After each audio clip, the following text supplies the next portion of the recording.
any journalist out there. They'll give you all the lurid details.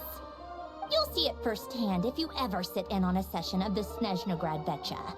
All the factional strife, whether open or unspoken, it plays out for all to see in that one little room.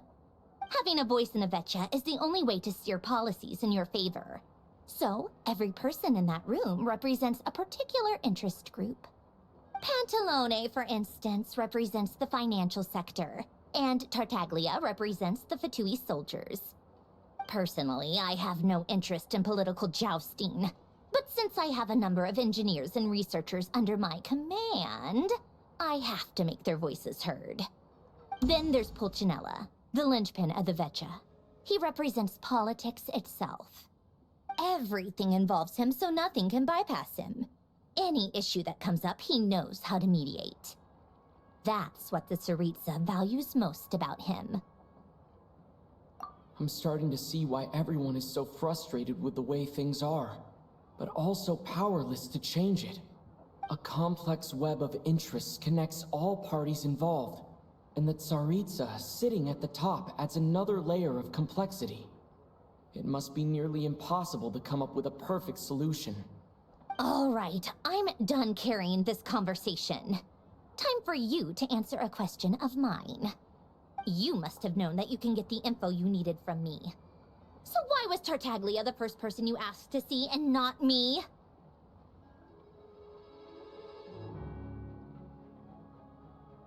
I just don't understand, that's all. Anyway, do I really need a reason? Wait. Oh, I think I know what it is. Columbina passed on my message to you before you left Not Cry, right?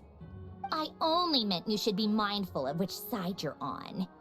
Is that actually why you didn't ask for me? Because you took that to heart?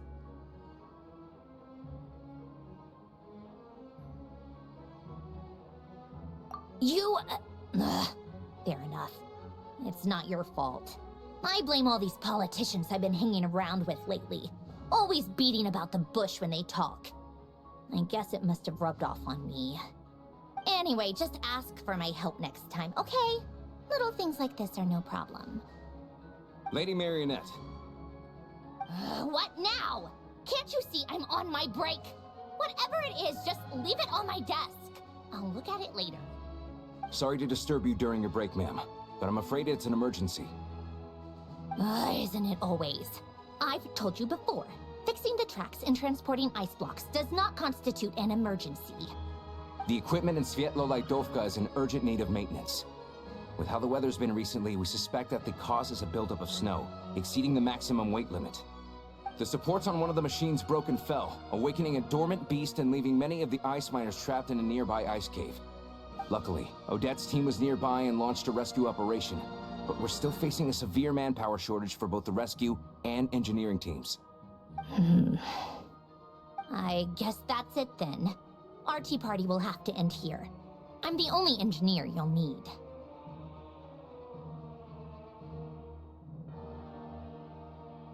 Do you actually want to come with, or are you just saying that?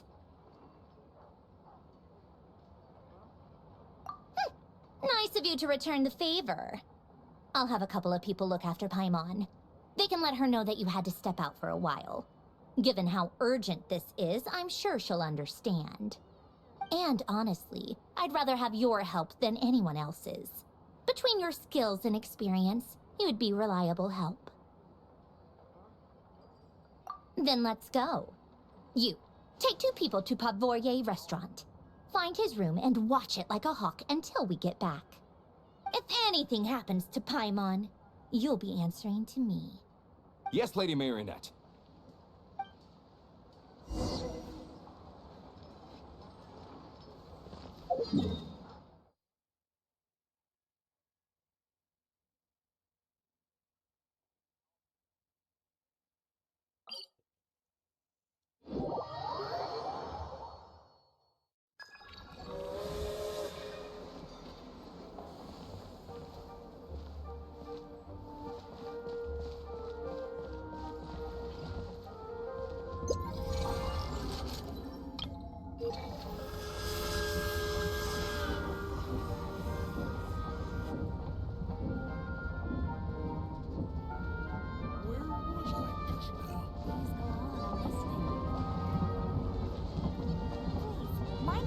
between the platform and the train.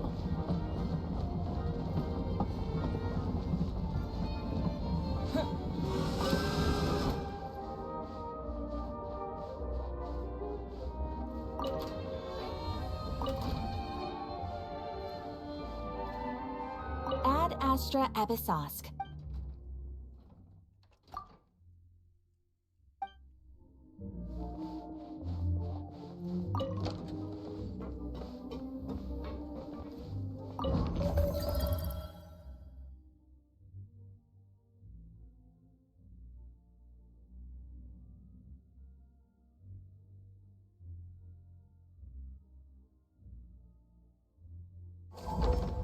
In Svetlo Ledovka.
Ich habe ja genug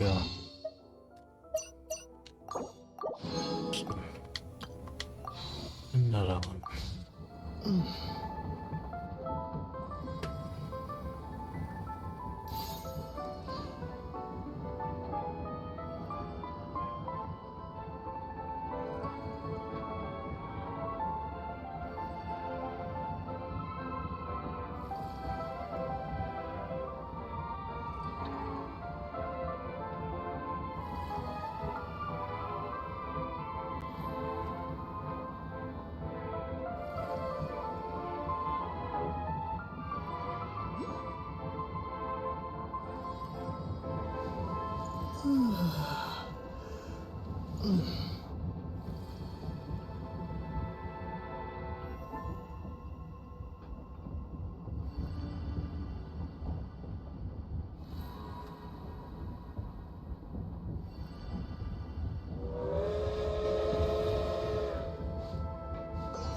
Ich stecke hier mal aus.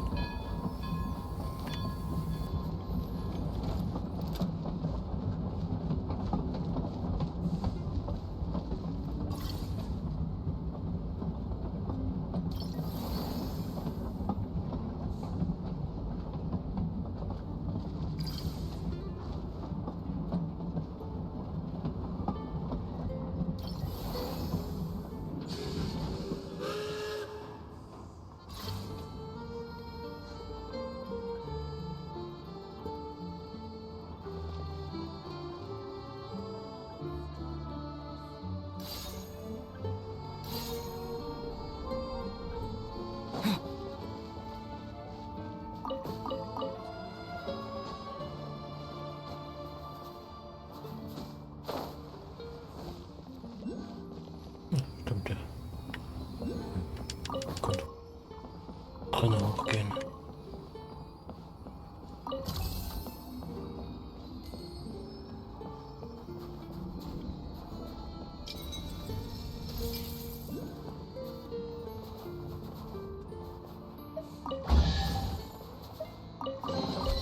A reward on the road.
sichern will.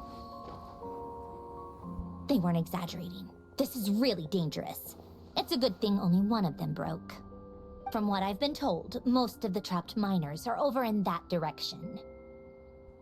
Yeah, you do that while I check the rest of the equipment. I'll evacuate the people around here as I go. Meet me back here as soon as you're done.